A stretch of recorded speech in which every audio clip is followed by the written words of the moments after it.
താഴെ തന്നിരിക്കുന്നവയിൽ ഐസോ ഇലക്ട്രോണിക് അല്ലാത്തത് ഏതെന്ന് കണ്ടെത്തി എഴുതുക. തുല്യ എണ്ണം ഇലക്ട്രോണുകളുള്ള ആറ്റങ്ങളെയോ അയോണുകളെയോ അറിയപ്പെടുന്നതാണ് സമ ഇലക്ട്രോണിക് സ്പീഷീസ്. ഇതെങ്ങനെയാണ് കണ്ടുപിടിക്കാൻ നമുക്ക് നോക്കാം. പൊട്ടാസ്യത്തിന്റെ ആറ്റോമിക നമ്പർ 19 ആണ്.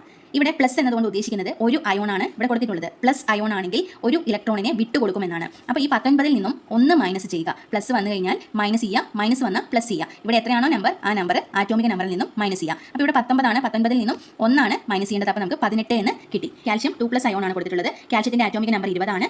20 നിന്നും ഈ 2+ എന്നുള്ളത് നമ്മൾ മൈനസ് ചെയ്യണം. -2 ചെയ്യാം. അപ്പോൾ നമുക്ക് 18 എന്ന് കിട്ടും. അതുപോലെ സ്കാൻഡിയം 3+ അയോൺ ആണ് കൊടുത്തിട്ടുള്ളത്. സ്കാൻഡിയത്തിന്റെ ആറ്റോമിക നമ്പർ 21 ആണ്. 21 നിന്നും 3+ ആയതുകൊണ്ട് 3 മൈനസ് ചെയ്തു. അപ്പോൾ 18 എന്ന് കിട്ടി. അപ്പോൾ ഈ തന്നിട്ടുള്ള മൂലകങ്ങളിലെല്ലാം ഒരേ ആറ്റോമിക നമ്പർ ആണ് ഉള്ളത്. ലിഥിയത്തിന്റെ ആറ്റോമിക് നമ്പർ 3+ അയോൺ ആയതുകൊണ്ട് -1 ചെയ്തു. അപ്പോൾ നമുക്ക് 4 എന്ന് കിട്ടി.